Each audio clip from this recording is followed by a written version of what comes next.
ચાલો દીકરો, હવે નેક્સ્ટ લેક્ચરની અંદર એટલે કે આજના લેક્ચરમાં આપણે એમાઇન સંયોજનની બેઝિકતાનો ટોપિક કન્ટિન્યુ કરીએ.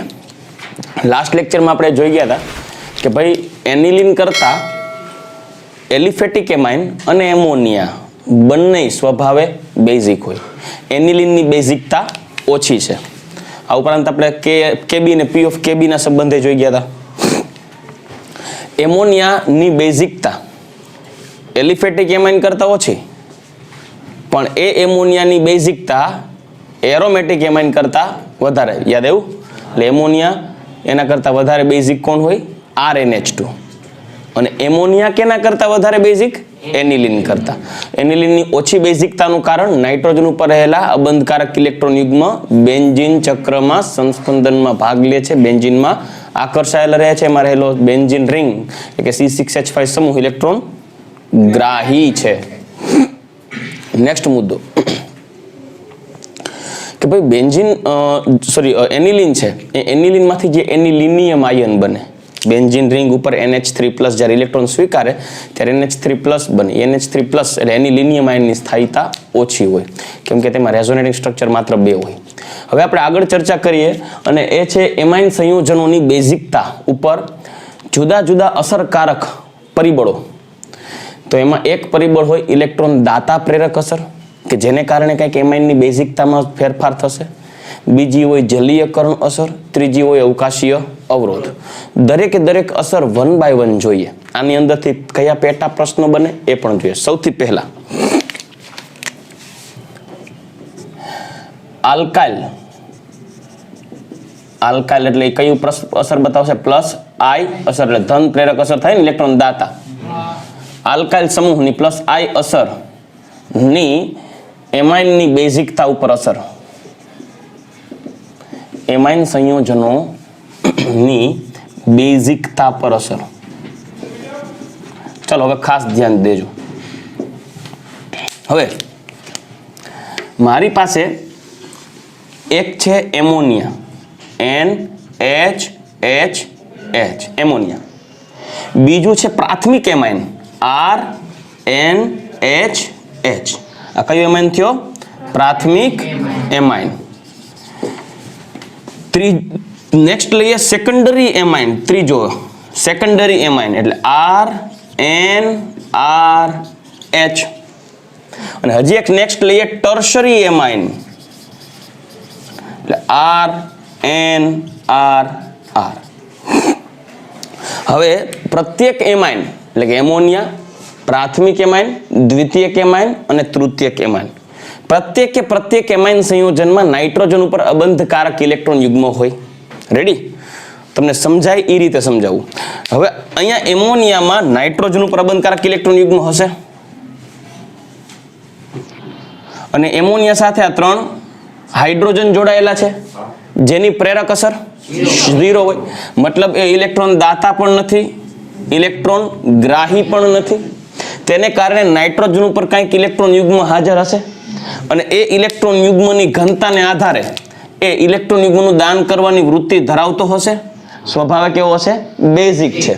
પણ પ્રાથમિક એમાઇનમાં એક આલ્કાઇલ સમૂહ છે અને નાઇટ્રોજન સાથે 2 હાઇડ્રોજન. તો ઇલેક્ટ્રોન દાતા પણ નથી અને ઇલેક્ટ્રોન ગ્રાહી પણ નથી. પણ પ્રાથમિક એમાઇનમાં રહેલો આલ્કાઇલ સમૂહ કઈ અસર બતાવે? ધન પ્રેરક અસર. એટલે ઇલેક્ટ્રોન દાતા પ્રેરક અસર, જે ઇલેક્ટ્રોન યુગ્મનું શું કરશે? દાન કરશે. એટલે આ દાતા પ્રેરક અસર નાઇટ્રોજન તરફ ઇલેક્ટ્રોન યુગ્મને ધક્કો મારશે.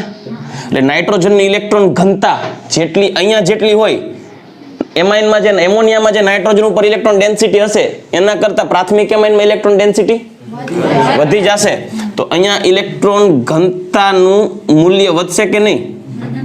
તો એમોનિયા કરતા પ્રાથમિક એમાઇનમાં નાઇટ્રોજન ઉપર ઇલેક્ટ્રોન ઘનતા વધે, કારણ કે આલ્કાઇલ સમૂહ ઇલેક્ટ્રોન દાતા તરીકે વર્તે, જે નાઇટ્રોજન ઉપર ઇલેક્ટ્રોન ડોનેશન કરી અને નાઇટ્રોજન ઉપર ઋણ વીજવાદળની પ્રબળતા. આથી H+ ને આકર્ષવા માટે અને એને બેઝિક ગુણધર્મ દર્શાવવા માટે, દાન કરવા માટે ઇલેક્ટ્રોન યુગ્મ સરળતાથી મળી રહે કે નહીં? તો આના કમ્પેરેટિવલી આ નાઇટ્રોજન વધુ સરળતાથી દાન કરી શકશે કે નહીં? તો ઇલેક્ટ્રોનનું દાન કરવું એ જ બેઝિક ગુણધર્મ. તો આ બેમાં કોણ વધારે બેઝિક?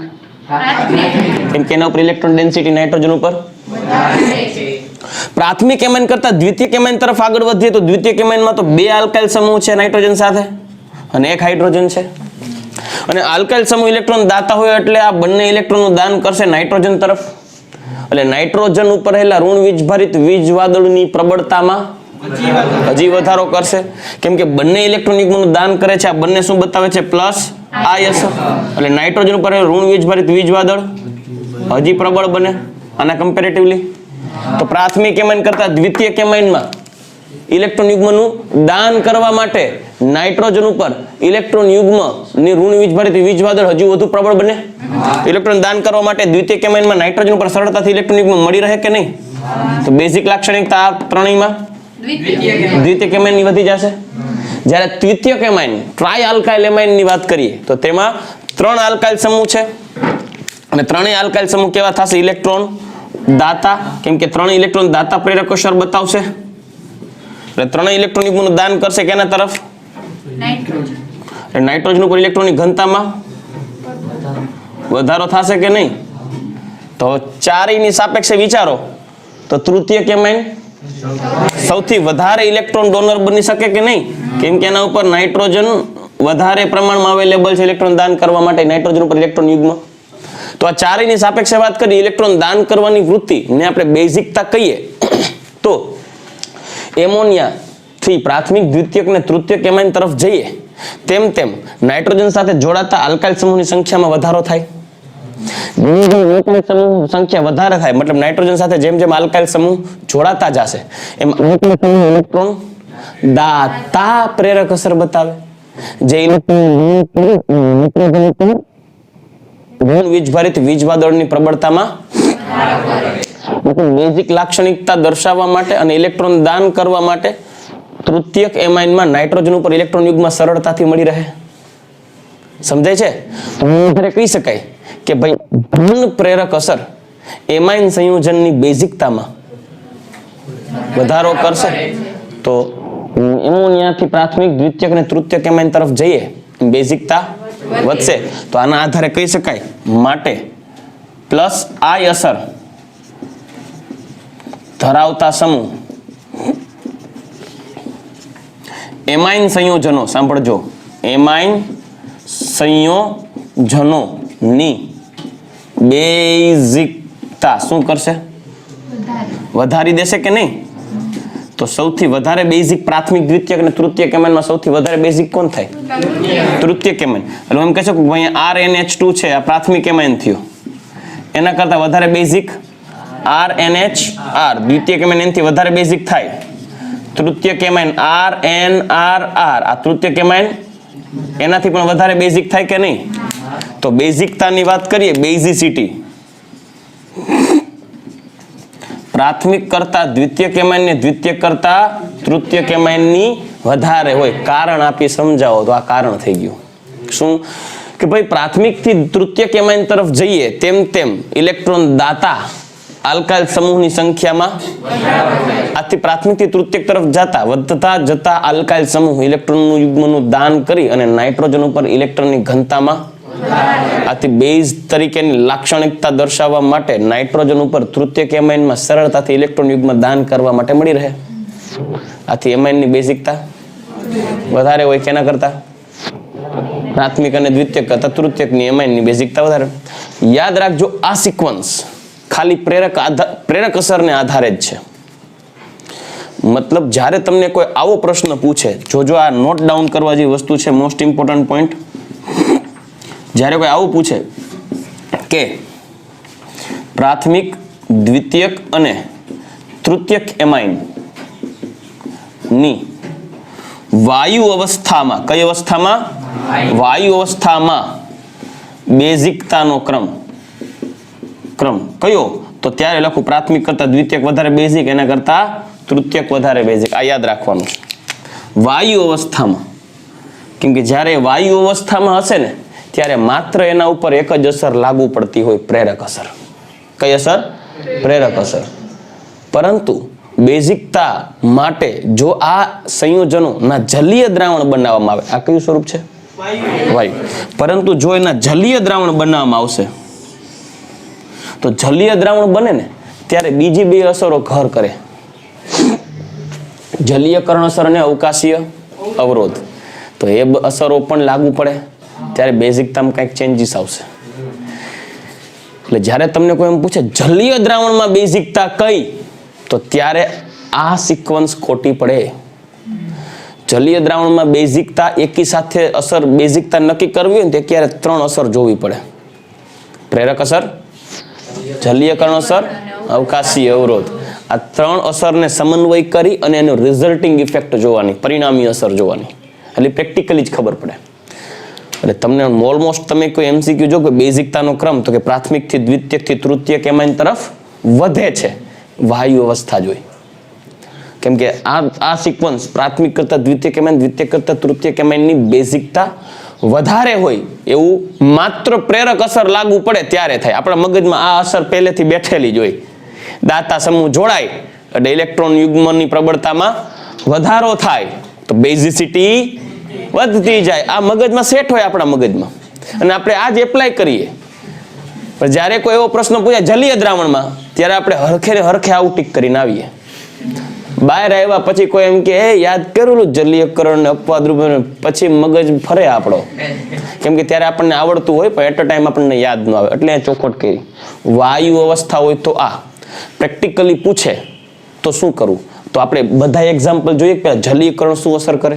તો હવે બેઝની એમાઇન સંયોજનની બેઝિકતા ઉપર જલીયકરણની અસર, બીજો મુદ્દો જોઈએ. RNH એમાઇન ની બેઝિકતા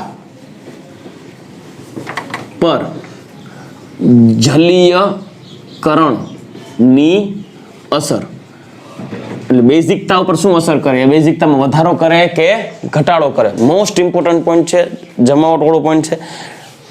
એનસીઆરટીમાં વાંચશો તો શાબ્દિક રજૂઆત થોડી ટિપિકલ લાગશે. એટલે એ શાબ્દિક રજૂઆત સમજાવવા માટે હું તમને પહેલા મારી રીતે સમજાવી દઉં કોન્સેપ્ચ્યુઅલી, પછી એની શાબ્દિક રજૂઆત શું છે એ જોશો એટલે ખ્યાલ આવી જશે.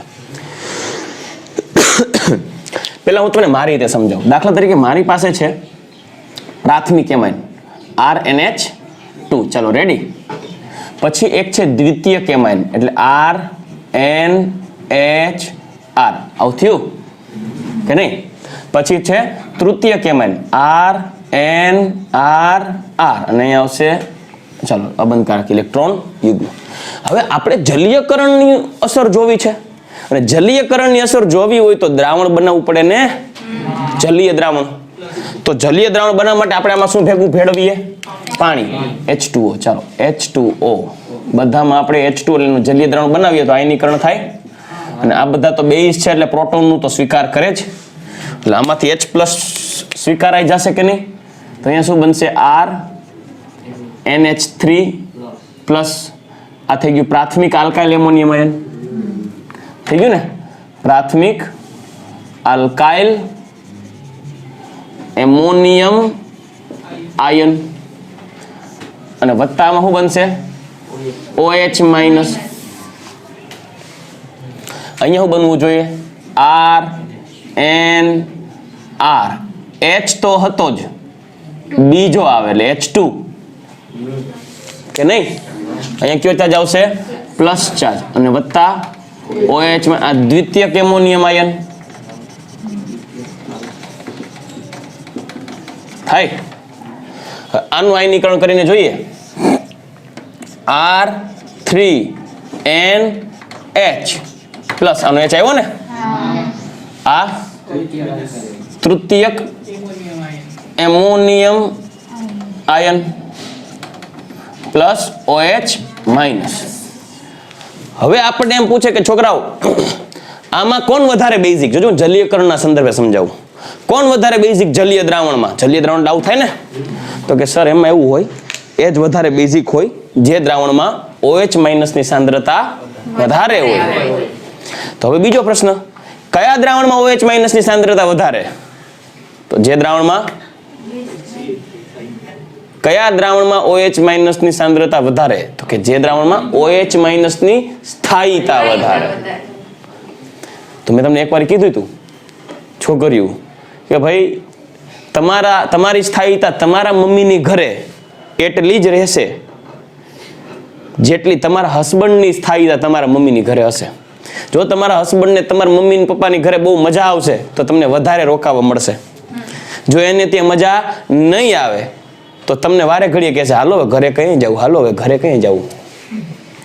તો તમારી સ્થાયીતા તમારા માવતરની ઘરે આફ્ટર મેરેજ કેટલી રહેશે, કેટલા દિવસ રોકાશો તમે, એ આધાર રાખે છે તમારી સાથે રહેલો જે સ્પીસીસ છે એ કેટલો સ્થાયી છે. આ વસ્તુને પકડીને ચાલવાની.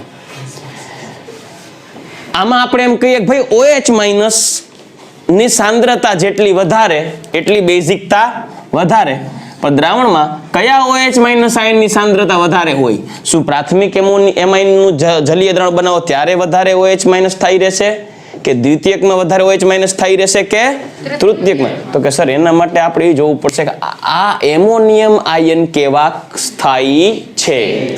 એમોનિયમ આયન સ્થાયી હોવો જોઈએ. તો આપણે હવે એ જજમેન્ટ લઈએ કે કયું એમોનિયમ આયન વધુ સ્થાયી છે. ચાલો એ ચેક કરીએ. તો સૌથી પહેલા પ્રાથમિક એમાઇન અનુસંગત આ પ્રાથમિક એમોનિયમ આયન બન્યો. ઓકે, તમે ખાલી મને કદમાં કયો મોટો છે ને જરાક કહેજો, પછી આપણે આગળ વધશું. એક આ કયો એમાઇન થયો? પ્રાથમિક એમોનિયમ આયન. ચાલો પ્રાથમિક એમોનિયમ આયન. ચાલો સમજાઈ ગયું. હવે આગળ RNRH આ કયો થયો? પ્રાથમિક એમોનિયમ આયન. તો આ દ્વિતીયક એમોનિયમ આયન થયો. હવે ત્રીજો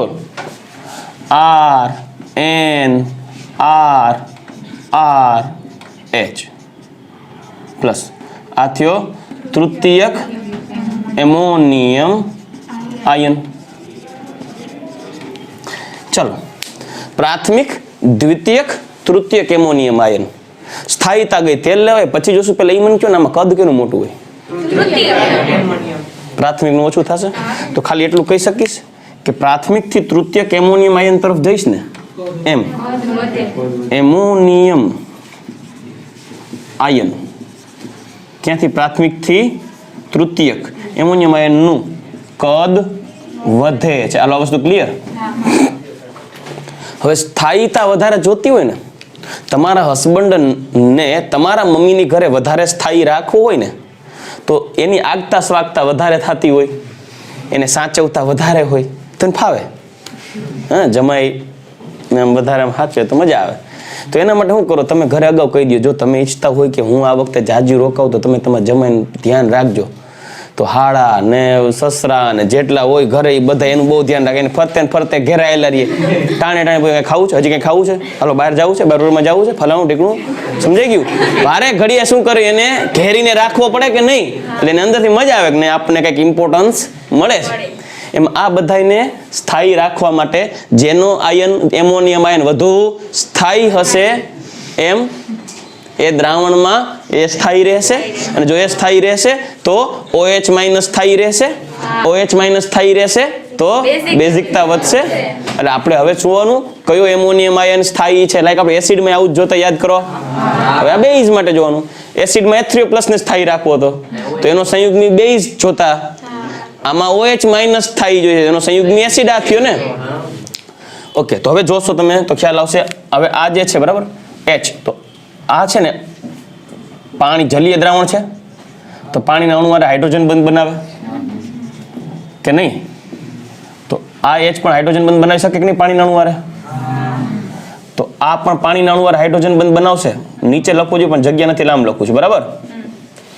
તો આની ફરતે 3 પાણીના અણુ ગોઠવાઈ ગયા. આની ફરતે કેટલા અણુ ગોઠવાશે? 2. આની ફરતે શું કેવું તમારું, કોણ વધારે સ્થાયી હોવું જોઈએ? પ્રાથમિક એમોનિયમ. સમજાઈ ગયું? બધા એના મોઢા મલકાઈ ગયા. બરાબર. જો આમાં છે ને જિંદગી જીવવાની એક શીખ મળી. છોકરીઓ, તમારે મમ્મી પપ્પાની ઘરે લગ્ન પછી વધારે રહેવું હોય તો ઘરે શું કહી દેવાનું? આ નહીં સાચવજો ને, મને નહીં સાચવો તો કાંઈ નહીં, આને સાચવજો એટલે હું અહીં રહી શકીશ. જેમાં પાણી સાથે જે એમોનિયમ આયન વધારે હાઇડ્રોજન બંધ બનાવશે એટલે આમાં જલીયકરણ થયું કહેવાય ને. આ તો કેમાં જલીયકરણ વધુ થાય છે? તો જેમ જલીયકરણ વધુ થશે એમ તે ધન વીજભારિત આયન પાણી દ્વારા ઘેરાયેલો રહેશે તેમ તેની સ્થાયીતા વધી જશે. સમજાઈ ગયું? આ સ્ટેબલ બનશે ને, કેમ કે હવે આને HOH ને લઈને ભાગવા પણ નહીં, બહુ ઓછું, કેમ કે બધા રોકાયેલા. અને આ એક જ. તો કેમાં જલીયકરણ ઓછું થયું? કેમાં જલીયકરણ વધુ થયું? કદ અને જલીયકરણનો શબ્દ બોલું તો NCERT નો શબ્દ થાય. જેમ એમોનિયમ આયનનું કદ વધે તેમ જલીયકરણ ઘટે. સમજાઈ ગયું? બરાબર. તો એમ કહી શકાય ને કે ભાઈ પ્રાથમિક થી તૃતીયક એમોનિયમ આયન તરફ કદના વધારા સાથે જલીયકરણ શું થાય? ઘટે. અને જેમ જલીયકરણ વધારે હશે તેની સ્થાયીતા વધારે હશે. એટલે સ્થાયીતા જલીયકરણના સમપ્રમાણમાં રહેશે. તો કોણ વધારે સ્થાયી રહ્યું? તો કહી શકાય ને પ્રાથમિક એમોનિયમ આયન જલીયકરણને કારણે વધુ સ્થાયી રહેતો હોવાથી તેના જલીય દ્રાવણમાં આની બેઝિસિટી વધે અને જલીય દ્રાવણમાં તૃતીયકની બેઝિસિટી ઘટે. તો આ જલીયકરણની ઘટનામાં પ્રાથમિક વધારે બેઝ થાય, તૃતીયક ઓછો બેઝ થાય. ખાલી આલ્કાઇલ સમૂહની પ્રેરક અસર જોવો તો તૃતીયક વધારે બેઝ થાય, પ્રાથમિક ઓછો બેઝ થાય. જોતું ગામમાં ડખો થયો, કેમ કે આલ્કાઇલ તો જલીય દ્રાવણમાં કહેતો હોય ને હું બેઝિકતા વધારાવીશ, આ ડોનેટ તો કરતો જ હોય, પણ જલીયકરણ એમ કે ના હું ઘટાડાવીશ. એટલે બેયમાં કોણ પ્રબળ છે, રિઝલ્ટિંગ કોની અસર વધારે અસર કરે છે એ બધું ચેક કરવાનું હોય. એટલે એ તમને જોઈને ખબર પડે નહીં, પ્રેક્ટિકલી જ ખબર પડે. સમજાઈ ગયું? તો આમાં શું કહી શકાય કે જલીયકરણની ઘટનાને આધારે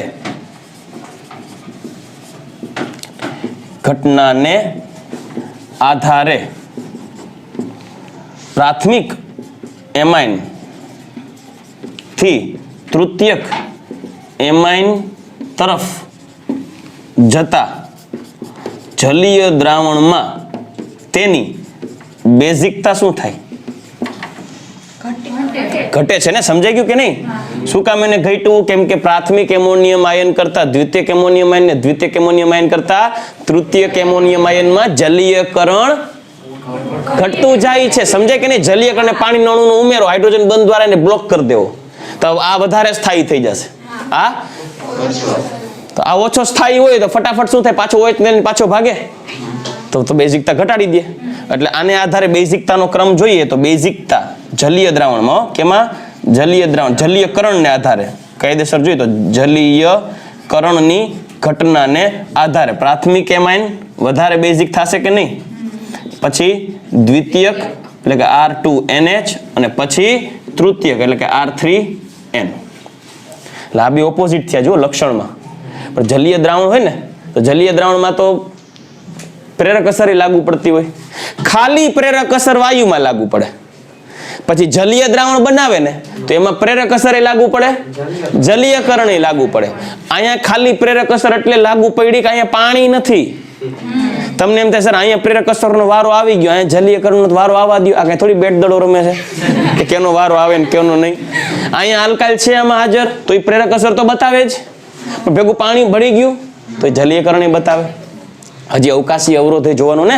તો હવે પણ મુદ્દો જોઈએ, ત્રીજો મુદ્દો અવકાશીય અવરોધની બેઝિકતા પર અસર. અવકાશીય અવરોધ પણ સમજાવી દેશે આપણને આની જેમ. જોજો દાખલા તરીકે મારી પાસે NH3 છે, NHH અબંધકારક ઇલેક્ટ્રોન યુગ્મ. આ કોણ થયો? એમોનિયા. હવે જુઓ N અહીંયા લખું છું RH અબંધકારક ઇલેક્ટ્રોન આના કરતા મોટો જશે નો ડાઉટ. પછી દ્વિતીયક એમાઇન RH અબંધકારક ઇલેક્ટ્રોન યુગ્મ. પછી તૃતીયક એમાઇન R આવું થાય. આ કોણ થયો? એમોનિયા. આ કોણ થયો? RNH2. આ કોણ થયું? R2NH. આ કોણ થયું? R3N. પ્રાથમિક, દ્વિતીયક અને તૃતીયક. હવે આપણે અવકાશી અવરોધનો કોન્સેપ્ટ સમજવો છે. કેમ સમજશું? જો આપણે છે ને બેઝ એટલે શું તો કે જલીય દ્રાવણ OH બનાવે, બીજા શબ્દમાં કઈ H+ મેળવે. તો H+ મેળવવાની વાત કરીએ તો પહેલા તો જુઓ અહીંયા તો 3 હાઇડ્રોજન છે, નાના નાના ટીંડુડિયા, નાના નાના છોકરા. આ તો બલ્કી કહેવાય ને, થોડો કદમાં મોટો હોય. આ વધારે બલ્કી થયો કે નહીં, અને એની બલ્કીનેસ વધી થઈ જાય ને. હવે H+ ને કહેવામાં આવે કે ભાઈ H+ તારે બેઝ સાથે જોડાવાનું છે, તો H+ કે વાંધો નહીં, આપણે એન્ટ્રી મારીએ. તો H+ ને આપણે જોઈન્ટ કરવાની વાત કરીએ તો H+ કેમાં અવકાશ સરળતાથી એન્ટર થાય. નો ડાઉટ તમને એમ થાય સર આવડા તો પ્રેમથી ઇલેક્ટ્રોનિકમાં દેવા રાજી છે, એમાંય વધારે ઇલેક્ટ્રોનિકમાં દેવા રાજી છે કે ભાઈ લઈ જા, રાજી છે ને આને જોઈએ છે, પણ નડે છે ભેગા હોય. આ તમે જોયું, આમાં સમાજની શીખ મળે. તમે તો કાર્ય કરવા રેડી હોય પણ છતાં તમારી સાથે કોઈ એટલે ન જોડાતું હોય કેમ કે તમારા ભેગા છે ને એ તમને નડતા હોય. આપણી પથારી ફેરવે, કારણ કે દુનિયાને ક્યાં ખબર છે કે તમે ક્યાં પથારી પાથરો છો? એ આપણને જ ખબર કે આ ક્યાં પથારી પાથરે છે, હાલો ફેરવી. આના ઉપર શીખ મળે કે તમે ભલે ગમે એવા બેઝ હોય, ગમે એવા ઇલેક્ટ્રોન દાતા હોય, છતાં હાઇડ્રોજન જેવા ફુદ્દા જેવા તમારી જોડાવા તૈયાર નહીં થાય. કેમ? શું તમે નબળા છો? ના, તમારી સાથે જોડાયેલા છે ને નડે છે. એટલે તમારી સાથે કેવો જોડાયેલો છે ને એ પણ તમારું કેરિયર ડિસાઈડ કરશે. શીખો એમાઇનની બેઝિકતા ઉપર. એમાઇન સિવાયની બેઝિકતામાં આવું શીખવા મળે. ગોતો બસ કેમેસ્ટ્રીમાં, બાકી તો આમાં આપણે દેખાતું તો છે નહીં. તો આપણે એમાઇનની બેઝિકતાની વાત કરીએ તો સરળતાથી જોઈન્ટ થવાની વાત કરીએ, સરળતાથી જોઈન્ટ થવું. તો આમાં બહુ સરળતાથી જોઈન્ટ થઈ શકે ને. જ્યારે અહીંયા થઈ શકે, અહીંયા તો મરું.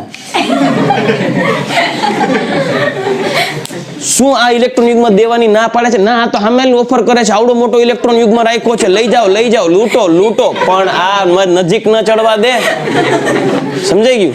તો એનો મતલબ એમ કે અવકાશીય અવરોધને ધ્યાનમાં લઈએ તો પ્રાથમિકથી તૃતીયક એમાઇન તરફ જઈએ, જોડાતા આલ્કાઇલ સમૂહ નું ઋણ વીજભારિત વીજવાદળ વધે, એટલે એની સ્ટેરિક અસર, અવકાશીય અસર વધે. એટલે જોડાતો H+ સરળતાથી જોડાઈ શકે તો બેઝિકતા તો લખી શકાય ને કે પ્રાથમિક થી તૃતીયક એમાઇન તરફ જતા જોડાતા આલ્કાઇલ સમૂહ નું ઋણ વીજભારિત વીજવાદળ શું થાય? વધે.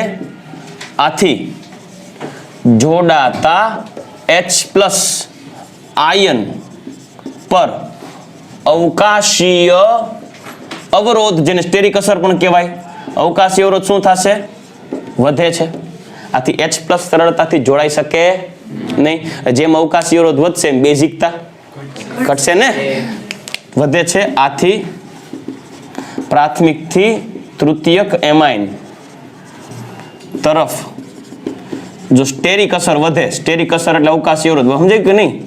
વધે તરફ સ્ટેરિક અસર વધે તેમ H+ સરળતાથી જોડાતો નથી અને બેઝિકતા ઘટે. તો બે માટે સિક્વન્સ તો કોમન આવી. કઈ સૌથી વધારે બેઝિક? પ્રાથમિક, પછી એનાથી ઓછું બેઝિક દ્વિતીયક, એનાથી ઓછું બેઝિક તૃતીયક. તો પ્રેરક અસર બેઝિકતા પ્રાથમિક થી તૃતીયક તરફ વધારે. જલીય દ્રાવણ બનાવો ત્યારે પ્રેરક અસર તો વધારવા જ પ્રયત્ન કરતો હોય, પણ આ બે એક થઈ જાય, અવકાશીય અવરોધ અને જલીયકરણ. બરાબર? તો પરિણામે આ બે અવકાશીય અસર અને જલીયકરણ બેઝિકતા ઘટાડશે, પ્રેરક અસર બેઝિકતા વધારે. તો પરિણામી રિઝલ્ટિંગ બેઝિકતા કેવી હોય એના માટે આપણે આગળ ડિસ્કસ કરીએ. તો હવે કોઈ પણ એમાઇન સંયોજનમાં પ્રેરક અસર બેઝિકતા વધારવા પ્રયત્ન કરે, જોઈએ પ્રાથમિક થી તૃતીયક તરફ. જલીયકરણ અને અવકાશી અવરોધ એ બેઝિકતા ઘટાડવા પ્રયત્ન કરે પ્રાથમિક થી તૃતીયક તરફ. પણ જ્યારે એનું જલીય દ્રાવણ બનાવવામાં આવે ત્યારે પ્રાયોગિક બેઝિકતા ચકાસીએ તેમાં તો ત્રણેય અસર લાગુ પડે. પ્રેરક અસર કે હું વધારીશ બેઝિકતા, જલીયકરણ અને અવકાશી અવરોધ એમ કે ના હું તો બેઝિકતા ઘટાડીશ તૃતીયક તરફ જઈએ એમ. તો પરિણામી કોઈ પણ સંયોજનની બેઝિકતા જલીય દ્રાવણમાં કેવી હશે, તો એ ત્રણેય અસરોનું સમન્વય કરવાનું અને ત્રણેયની અસરથી જે પરિણામી અસર ઊભી થશે એ બેઝિકતા ઉપર લાગુ પડશે. તો પરિણામી અસર પ્રયોગ સિવાય ક્યારેય ખબર નહીં પડે. તમને રેન્ડમ સ્ટ્રક્ચર દોરીને કહી દો હવે દીકરાઓ જલીય દ્રાવણમાં મંડો દેવા તો ખબર ન પડે, કેમ કે કેની અસર ક્યાં કેવી લાગુ પડી તમે કેલ્ક્યુલેટ ન કરી શકો. તો એના માટે તમારે માત્ર બે પ્રકારના એક્ઝામ્પલ્સ પ્રાયોગિક રીતે યાદ રાખવાના રહેશે, એક ઇથાઇલ એમાઇન સંયોજન અને એક મિથાઇલ એમાઇન સંયોજન. ડાઈ મિથાઇલ એમાઇન સાંભળજો, ડાઈ મિથાઇલ એમાઇન સોરી ડાઈ ઇથાઇલ એમાઇન, આપણે ઇથાઇલ થી શરૂઆત કરીએ. ડાઈ ઇથાઇલ એમાઇન એટલે C2H5 ઇથાઇલ કહેવાય ને, ડાઈ ઇથાઇલ એમાઇન C2H5 NHC2H5 થઈ ગયું કે નહીં? આ કયું થયું? દ્વિતીયક એમાઇન C2H5 ટ્વાઇસ NH દ્વિતીયક થઈ ગયું. સૌથી વધારે બેઝિક હોય જલીય દ્રાવણમાં. કેમાં? જલીય દ્રાવણમાં. જલીય દ્રાવણમાં બધી અસર લાગુ પડે હો, પ્રેરક, જલીયકરણ અને અવકાશી અવરોધ. પછી એના પછી બીજા નંબરે બેઝિકતા આવશે try ethyl amine CH3CH2 NCH2CH3 CH2CH3 એટલે કે C2H5 થાઇસ N એટલે કયું એમાઇન થયું? Tertiary ethyl amine. એ બીજા નંબરે બેઝિક આવે. અને ત્રીજા નંબરે બેઝિક આવશે એટલે કે છેલ્લું, અને એ થશે ઇથાઇલ એમાઇન CH3CH2 NH2 એટલે કે C2H5 NH2 એટલે કે પ્રાથમિક એમાઇન. અને એના કરતા ઓછું બેઝિક હોય એમોનિયા. તો અત્યાર સુધી આપણે પ્રેરક અસર તૃતીયકને બેઝિક બનાવતો, પછી જલીયકરણ અવકાશી અવરોધ પ્રાથમિકને બેઝ બનાવતો, બધું ભેગું કર્યું તો સરવાળે દ્વિતીયક વધારે બેઝ થયો, કેમ કે અહીંયા બધાની થોડી થોડી અસર લાગુ પડે. સમજાય છે? દ્વિતીયક એમાઇન સૌથી વધારે બેઝ એટલે ઇથાઇલમાં યાદ રાખવું પડશે 231 ઇથાઇલ એમાઇન 231 સેકન્ડરી, ટર્શરી ને પ્રાઇમરી. મિથાઇલ એમાઇન સંયોજનની વાત કરીએ તો મિથાઇલ એમાઇનની બેઝિકતામાં સૌથી વધારે બેઝિક હશે CH3 અહીંયા NHCH3 એટલે કે દ્વિતીયક મિથાઇલ એમાઇન. ડાઈ મિથાઇલ એમાઇન દ્વિતીયક, ઇથાઇલમાં દ્વિતીયક, પરંતુ અહીંયા બીજા નંબરે CH3NH2 પ્રાથમિક એમાઇન આવશે, પ્રાથમિક. અને ત્રીજા નંબરે સૌથી ઓછું જે બેઝિક થશે ટ્રાઈ મિથાઇલ એમાઇન થશે CH3 થાઇસ N એટલે કે ટર્શરી એમાઇન. અને એનાથી ઓછું બેઝિક કોણ આવશે? એમોનિયા છેલ્લે જ રહેશે. તો આમાં પ્રાયોગિક ધોરણે સૌથી વધારે બેઝિક કોણ થશે? દ્વિતીયક, પછી પ્રાથમિક અને પછી તૃતીયક. એટલે આમાં તમારે આંકડો યાદ રાખવો પડશે 213, 231 અને 213. સોરી કે 231 213 આંકડો તો યાદ રહી ગયો, પણ જ્યારે એટ અ ટાઈમ જ્યારે ડિસિઝન લેવાનું થશે ત્યારે એ મૂંઝારો જરૂર થાય કે 213 હતું એ મિથાઇલ એમાઇન માટે હતું કે ઇથાઇલ એમાઇન માટે હતું. હું વિદ્યાર્થી હતો મને ખબર હોય, ગમે શોર્ટકટ ટ્રીક આપે ને શોર્ટકટ ટ્રીકમાં મૂંઝાણે કે હવે આને લાગુ પાડી કે આને લાગુ પાડી. એટલે હું અનુભવમાંથી બહુ પાસ થયો છું, બહુ કન્ફ્યુઝ થતો ભણતો ત્યારે. એટલે એ તમે ન થાવ એવો પ્રયત્ન કરીએ. તો એક સિમ્પલ એક્ઝામ્પલ આપું. હંમેશા ઘરમાં કોઈ પણ કાર્ય હોય, જો એક વસ્તુ તો ક્લિયર છે ને કે સેકન્ડરીની બેઝિકતા સૌથી વધારે છે બેયમાં, એ તો ક્લિયર, એમાં તો કઈ ટેન્શન છે નહીં. એ તો સેકન્ડરી આવશે જલીય દ્રાવણમાં. પ્રેક્ટિકલી આ આંકડા પ્રેક્ટિકલી માટે છે. પ્રાયોગિક ધોરણે જલીય દ્રાવણમાં બેઝિકતાનો ક્રમ ઇથાઇલ એમાઇન અને મિથાઇલ એમાઇન માટે. બાકી વાયુ સ્વરૂપે પૂછાય તો પ્રાથમિક, દ્વિતીયક, તૃતીયકમાં વધારો થાય. તો ક્લિયર ને? ઓકે. તો જનરલી કેવું હોય કે ઘરમાં બે વ્યક્તિઓ હોય, બે ભાઈ હોય, એક નાનો ભાઈ ને એક મોટો ભાઈ. તો હંમેશા કોઈ પણ ઘટના, ખાવા પીવાની વાત આવે, કોઈ કોમ્પ્રોમાઇઝ કરવાની વાત આવે, જતું કરવાનું હંમેશા મોટાને આવે.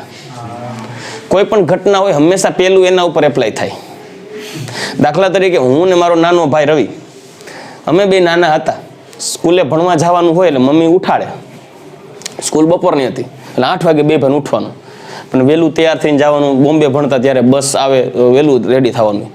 તો બે ભાઈને 8 વાગે, બે ભાઈ કરકટ લાગે, બે ભાઈને 8 વાગે ઉઠીને પછી બાજવાનું, બે ભાઈની બાબત થાય તું નાવા જા, કેમ કે એક નાવા જાય એટલે બીજાને એટલી વાર અને ઈ સુવાની ઈ એટલો જે 5-10 મિનિટનો સમય હોય ને ઈ કરોડ રૂપિયા જેવું હોય.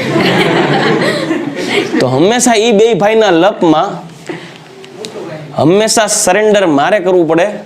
એ હું કરું એટલે મારે ઘરેથી ફોર્સ આવે. મમ્મી એમ કે મોટો કોણ છે, હું એમ કહું હું, તો મોટો હોય ઈ પેલા, મોટો હોય ઈ પેલા, મોટો પેલા. એટલે જો પેલા તો દ્વિતીયક તો બેયમાં આવશે. હવે ઇથાઇલ ની વાત કરીએ તો ઇથાઇલ સમૂહ હોય મોટો અને 3 ઇથાઇલ ભેગા થાય તો એક તૃતીયક એમાંય મોટો થયો. તો ઈ મોટામાં મોટો પેલા, ઇથાઇલ હોય એમાં મોટો પેલા, ટર્સરી પેલા, પછી નાનો, તો નાનામાં નાનો પેલા, મોટો પછી. સમજાઈ ગયું? ઇથાઇલ મોટું હોય, મિથાઇલ નાનું તો ભાન પડે. એક જ મગજ રાખવાનું, મોટો હોય ને તો મોટો પેલા હોય. તો ઇથાઇલ નો મોટો છે ને એટલે દ્વિતીયક પછી બિચારો તૃતીયક આવે, નાવા એને જવું પડે. મોટામાં મોટો પેલા અને નાનો હોય પછી. તો ઇથાઇલમાં પેલા તૃતીયક આવે અને પછી પ્રાથમિક આવે. તો હવે વસ્તુ ક્લિયર. તો મિથાઇલમાં પેલા પ્રાથમિક આવે ને પછી જો તમારા મગજમાં ઈ સેટ થઈ ગયું ઇથાઇલ માટે 231 હોય તો પછી મિથાઇલ માટે 213 જ હોય ને. એટલે હું યાદ રાખવાનું, મોટો હોય પેલા ભોગ દે, મોટો પેલા. તો ઇથાઇલ એક મોટો સમૂહ છે, એમાં મોટો પેલા. ઇથાઇલ ટર્સરી, ઇથાઇલ પેલા, દ્વિતીયક પછી તૃતીયક પછી પ્રાથમિક. આ વસ્તુ માઇન્ડમાં રાખશો. રેડી? હવે એમાઇન સમૂહની બેઝિકતા ઉપર ઇલેક્ટ્રોન દાતા સમૂહ અને ઇલેક્ટ્રોન ગ્રાહી સમૂહોની અસરો. એક મુદ્દો જોઈ લઈએ. બેઝિકતા પર ઇલેક્ટ્રોન દાતા અને ઇલેક્ટ્રોન ગ્રાહી સમૂહની અસર. દીકરાઓ, એસિડિકતામાં જે સિક્વન્સ હતી એવી જ આવે પણ ઘટના ઊંધી. ઇલેક્ટ્રોન દાતા સમૂહ હોય ને એ એસિડની એસિડિકતા ઘટાડે તો સ્વાભાવિક છે બેઝિકતા વધારતા જાય. બેઝિકમાં ઇલેક્ટ્રોન દાતા જોડો તો બેઝિકતા વધી જાય. બરાબર? તો એક વસ્તુ આપણે ચોખવટ કરી દઈએ કે ભાઈ બેઝિકતા કોઈ પણ એમાઇન સંયોજન હોય કે કોઈ પણ હોય, બેઝિકતા ઇલેક્ટ્રોન દાતા સમૂહના સમપ્રમાણમાં હોય. એટલે કે એ જોડાય એમ દાત એ બેઝિકતા વધે અને ઇલેક્ટ્રોન ગ્રાહી સમૂહના વ્યસ્ત પ્રમાણમાં હોય. એટલે basicity of amine compound is directly proportional to plus R or plus I. Electron દાતા સંસ્પંદન હોય કે પ્રેરક હોય અને ઇન્વર્સલી પ્રોપોર્શનલમાં જોડાયેલો કોણ -R અથવા -I એટલે ઇલેક્ટ્રોન ગ્રાહી સમૂહ જોડાયેલો હોય તો બેઝિકતા શું થાય? ઘટી જાય. સમજાઈ ગયું કે નહીં? આ વસ્તુ ક્લિયર છે? ઓકે, તો હવે હું એક એક્ઝામ્પલ આપું. ચલો, મારી પાસે છે NH2 સમૂહ, એ જોડાયેલું છે CH2, અહીંયા જોડાયેલ છે Cl. બરાબર? એક અહીંયા CH3 CH2 અહીંયા જોડાયેલ છે NH2, અહીંયા જોડાયેલ છે NO2 CH2 NH2. આ 3. આને નંબર આપું 1, આને નંબર આપું 2, આને નંબર આપું 3. તો બેઝિકતાનો ક્રમમાં સૌથી વધારે બેઝિક કોણ હોય? બીજું, કેમ કે આ દાતા છે, આ ગ્રાહી, આ સ્ટ્રોંગ ગ્રાહી હોય. સમજાય કે નહીં? તો બેઝિકતા સૌથી ઓછી 3 ની થાય, એના કરતા વધારે 1, એના કરતા વધારે 2. એરોમેટિક સંયોજનોનું એક્ઝામ્પલ લઉં. બેન્ઝીન રિંગ, અહીંયા NH2 છે, અહીંયા જોડી દઉં CH3, આને કે ટોલ્યુડિન, અને ટોલ્યુડિન બોલાય. બરાબર ને? પછી અને પેરાટોલ્યુડિન બોલાય. સમજાઈ ગયું? અહીંયા NH2, અહીંયા SO3H, આને બોલાય સલ્ફાનિલિક એસિડ. તો જાણે નામમાં એસિડ આવી ગયું એટલે એમિનો ઉપર પેરા સ્થાને SO3H છે ને સલ્ફાનિલિક એસિડ તરીકે ઓળખાશે. પછી અહીંયા NH2, આ છે એનિલિન. તો આ પેલું, આ બીજું અને આ ત્રીજું. બેઝિકતા કેમાં વધે? જો દાતા હોય તો આ દાતા છે, ઇલેક્ટ્રોન દાતા થયો. આ ગ્રાહી છે, ઇલેક્ટ્રોન ગ્રહણ કરશે. જ્યારે અહીંયા તો દાતાય નથી અને તો સૌથી વધારે બેઝિક કોણ થાય? પહેલું. તો બેઝિસિટી સૌથી વધુ થશે 1 ની, એના પછી આવશે 3, એના પછી આવશે 2. તો આ રીતે તમે કોઈ પણ સંયોજનની બેઝિકતા ઇલેક્ટ્રોન દાતા જોડાયેલ છે કે ઇલેક્ટ્રોન ગ્રાહી જોડાયેલ છે એના આધારે નક્કી કરી શકાય. હવે એમસીક્યુ વધારે પૂછે કોમ્પિટિટિવ એક્ઝામમાં, પણ ખાસ ધ્યાન રાખજો આમાં કન્ફ્યુઝ ન થતા. બેઝિસિટીની સિક્વન્સ બહુ પૂછાય છે. તમારે એક વસ્તુ મગજમાં રાખવાનું, એસિડિકતા અને બેઝિકતા જ્યારે બે ભેગું થાય એટલે ઓલમોસ્ટ ડિલીટ થઈ જાય. પણ વસ્તુ યાદ રાખવાની, દાતા હોય ને એ દાન જ કરે. હવે એસિડિકતા હોય ને, એસિડિકતા એ એસિડિકતામાં ઘટાડો એટલે થાય કે એસિડ હોય ને એ ઇલેક્ટ્રોન ગ્રહણ કરવાની વૃત્તિ રાખતો હોય. તો જેમ ઇલેક્ટ્રોન ઉપર ધન વીજભાર મોટો હોય ને, સોરી ઇલેક્ટ્રોન કહી ગયું, જેમ સ્પીસીસ ઉપર એસિડ ઉપર ધન વીજભાર મોટો હોય ને એમ ઇલેક્ટ્રોન ઝડપથી ખેંચે તો એની એસિડિકતા વધારે હોય. પણ હવે આ ઇલેક્ટ્રોન દાતા હોય ને એને ધનભારની પ્રબળતા ઓછી કરી નાખે એટલે એસિડિકતા ઘટી જાય. એટલે ટૂંકમાં ઇલેક્ટ્રોન દાતા એસિડિકતા ઘટાડે, તો એસિડિકતા ઘટાડતો હોય ને તો બેઝિકતા વધારતો હોય. તો ઇલેક્ટ્રોન દાતા બેઝિકતા વધારે, ઇલેક્ટ્રોન ગ્રાહી એસિડિકતા વધારે તો ઇલેક્ટ્રોન ગ્રાહી બેઝિકતા ઘટાડે. વસ્તુ એક જ થઈ. એટલે ખાલી આ જ સંબંધ હું અહીંયા ઇન્વર્સલી પ્રોપોર્શનલ ટુ એસિડિટી, 1/, એસિડિટી કરી નાખું એટલે બધું જનરલ સંબંધ આવી જાય. તો કન્ફ્યુઝ કરવા માટે નથી લખતું. એસિડિકતા માટે આપણે આ જ વસ્તુ લખી હતી, પણ આમાં કેવું હતું કે આ સમપ્રમાણ આવતું હતું, આ વ્યસ્ત પ્રમાણ આવતું હતું. રેડી? હવે આપણે અહીંયા સુધી જોઈ ગયા. હવેનો નેક્સ્ટ મુદ્દો જોવો છે કે વધારાના અમુક કોન્સેપ્ટ લાઈક એક જ ક્રિયાશીલ સમૂહ ઓર્થો, પેરા અને મેટા ઉપર જોડાય ત્યારે આમાં પણ એનિલિનમાં પણ ઓર્થો અસર આવે છે બેઝિકમાં. બીજી વસ્તુ ક્યારેક પિરિડિન, પછી એસિટેનિલાઇડ કે પછી માની લ્યો કે પાયરોલ કે સાયક્લોહેક્ઝાલેમાઇન, એ બધાની એકાબીજા સાથેના સંબંધો પૂછે ત્યારે બેઝિકતાનો ક્રમ. તો ટિપિકલ એક્ઝામ્પલ આવે એસ્પેશિયલી કોમ્પિટિટિવ એક્ઝામ્સમાં જ આવે, JEE અથવા JEE એડવાન્સમાં. ગુજરાત બોર્ડ કે ગુજકેટની અંદર આના સિવાય આનાથી વિશેષ કાંઈ ના આવે, પછી બિયોન્ડ કેપેસિટી વહી જાય. સમજાઈ ગયું? પણ આપણે એક લેવલ ઉપર વિચારીએ ને તો આ આવડે. તો આપણે નેક્સ્ટ લેક્ચરમાં આપણે એક્સ્ટ્રા ટોપિક્સ એવા જોવાના છે જેને આધારે આપણે બેઝિસિટી એમાઇન સંયોજનની કઈ રીતે નક્કી કરશું. એક્ઝામ્પલ જોશું, એની ટ્રીક આપી દઈશ, પછી અલગ અલગ એક્ઝામ્પલની પ્રેક્ટિસ કરશું. રેડી? તો હવે બાકીનો ટોપિક આપણે નેક્સ્ટ લેક્ચરમાં આગળ વધારશું.